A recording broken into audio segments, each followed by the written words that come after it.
What exactly is true love? Have you ever thought about that?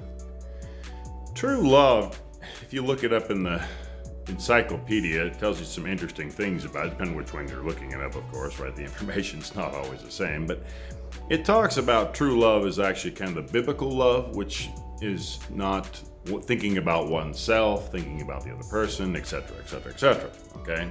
Unselfish. Agape love basically means that one puts true love into agape love. They actually love no matter what, okay?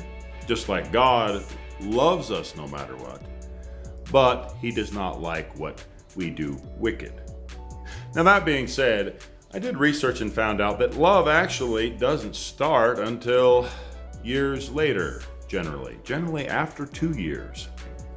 So after 2 years, then if you can stick it out, 7, etc., etc., I think 13's the next one, and then it's 20 years, I believe, 22 years is the fourth one. But interestingly enough, love is actually a two-person working process.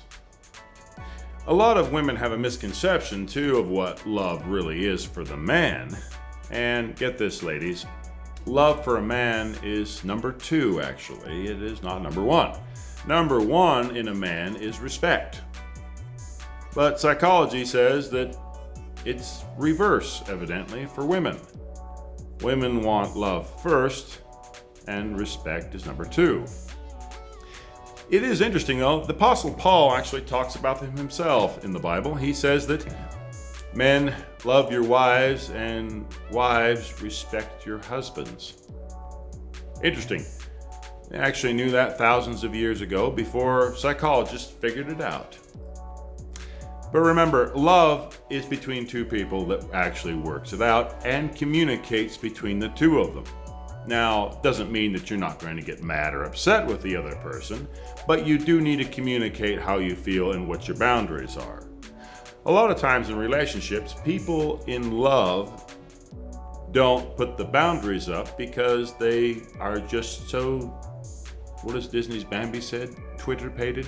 But anyway, they are so wrapped around the love idea that they don't really speak their own feelings about it. They don't communicate anything. And then they don't, of course, work it out.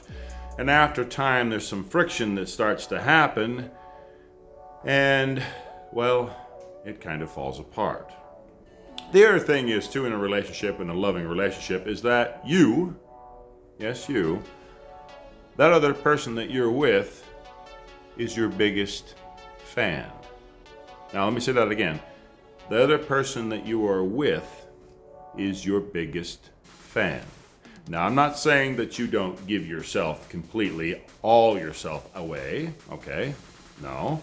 What I'm saying is, though, is that you're always upbuilding them, you're telling them that they can do it, and you're saying, hey, great job. Just like a child, if you have a child and you're honestly building them up and saying, hey, son, daughter, you're doing really good. But also, just as your children in a relationship, you don't want to be demeaning, of course, but you also want to say to them, hey, maybe, son, this would help if you worked on this. I love you, and I understand you're trying, but it might help if you actually can get this done in your life, and it might actually help you out. In a relationship between a husband and wife, it needs to be the same thing. We need to be supportive of each other. Our biggest fan is our partner. Not thinking about ourselves only and only about ourselves, because that then would be selfishness. Now, we don't want to be needy toward them. Let me rephrase that. But we need to be working together, but also separate. Thank you for watching Cowboy Philosophy, and it is a wonderful day out there today. Enjoy it. Get out in the sun. Swim. Go next to the river. Bicycle. Enjoy yourselves. Oh, and please share and subscribe to the videos. Put them on your Facebook. Much appreciated. Thank you for watching.